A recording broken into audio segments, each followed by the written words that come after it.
So picture this. A nation's greatest prophet has just vanished, taken up to heaven in a whirlwind of fire. It's an incredible moment, but it leaves a massive question hanging in the air. What happens next? In this explainer, we're diving into the critical first moments of his successor, Elisha, as told in 2 Kings chapter 2. And let me tell you, it's a story of grief, of power, and of some truly shocking first acts that are going to define a whole new era for Israel. Everything kicks off with this raw, emotional cry. Elisha has just seen his mentor, the legendary prophet Elijah, get swept up into heaven. I mean, can you imagine? It's this incredible mix of awe, loss, and a really profound transition. So with Elijah gone, who's going to guide Israel now? It's a huge deal. Elijah's next moves aren't just about his own legacy. They could literally decide the fate of the entire nation. No pressure, right? So our first stop is the immediate aftermath, covering verses 12 through 14.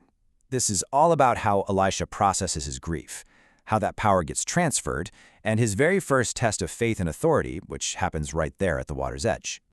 Okay, let's unpack that cry from verse 12, because there is so much going on. My father isn't about biology. It's about a deep spiritual bond. But the chariots of Israel?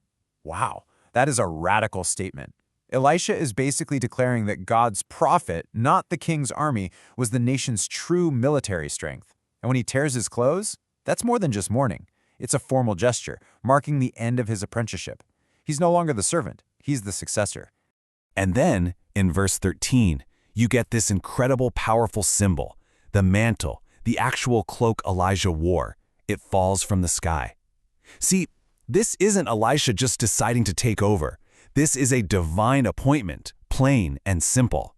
The authority is visibly and miraculously passed down, straight from God. With that mantle in hand, Elisha heads back to the Jordan River. Verse 14 tells us he strikes the water and asks this really pivotal question. But what is he actually asking here? Yeah, this is not a cry of doubt. He's not wondering if God is real. This is an invocation, a call to action. He's basically saying, okay, let the same God who worked wonders through Elijah now work through me. He calls on God's power, and boom, the response is immediate. The waters part, just like they did for Elijah. You can't get a clearer confirmation than that. So Elisha's got God's confirmation. But now, he needs the public to get on board. A whole group of prophets has been watching from a distance, and their reaction, which we see in verses 15 through 18, is absolutely key. So these other prophets, they see the river part and they get it immediately. In verse 15, they say it out loud, "The spirit of Elijah rests on Elisha," and then they bow to him. Now this isn't worship. It's a public act of acknowledging him as their new leader. His authority is now officially established.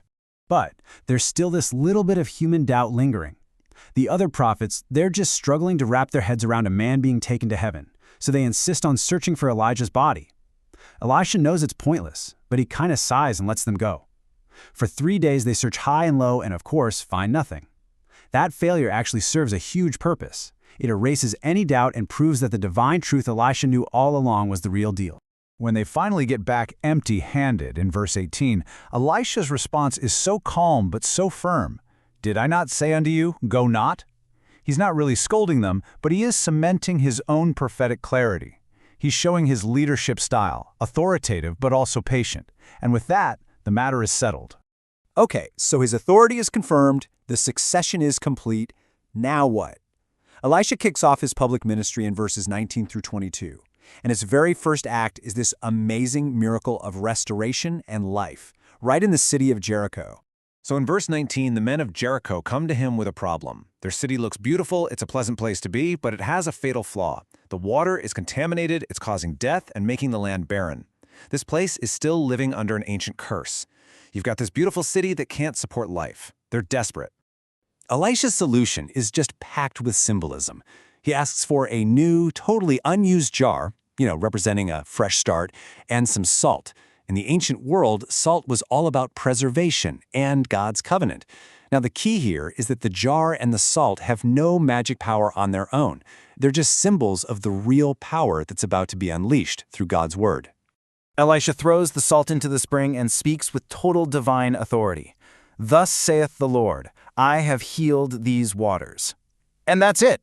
Just like that, the ancient curse is reversed. The narrator even points out in verses 21 and 22 that the water is pure unto this day, really driving home that this miracle is permanent. Elisha's ministry starts with an act of healing and life. But then, the story takes a sharp, really dramatic turn in verses 23 and 24. We pivot from a miracle of life to a shocking act of judgment, and believe me, this contrast is completely intentional. It shows the other side of prophetic authority. You just can't miss the contrast here. In Jericho, he brought healing and life. In Bethel, he brings judgment and death. This shows us the two sides of his job, right? A prophet of God is a channel for both mercy and, when it's called for, some really severe accountability. To really get what happens next in verse 23, we have to understand the context. These weren't just little kids being mean. The original Hebrew suggests they were young men. And their taunt, "Go up, thou bald head," that was a direct rejection of his authority. They were basically telling him to get lost, to go up and disappear, just like Elijah did. And the location? Bethel, a notorious center for idol worship. This was a defiant, public rejection of God's messenger. Elisha turns, he looks right at them, and he pronounces a curse in the name of the Lord. What happens next is terrifying. 2 bears come out of the woods and maul 42 of them. 42. It's a shocking, brutal number. Now, it's so important to see that the text doesn't present this as Elisha just losing his temper. It's very specific. He acts in the name of the Lord. This is what's known as a covenant judgment. When people openly defied God's chosen representative, they were really defying God himself. Elisha speaks the curse, but it's God who executes the judgment. It's a terrifying lesson about just how seriously God takes the rejection of his authority.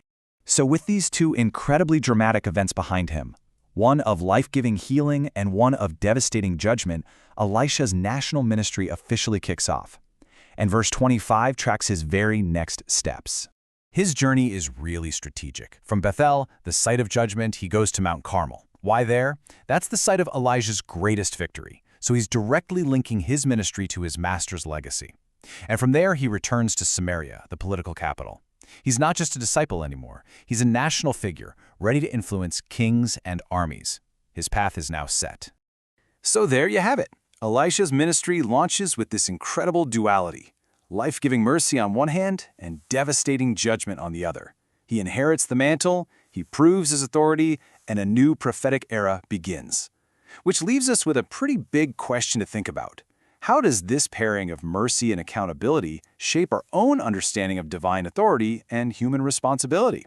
That's all for this explainer. Thanks for joining us.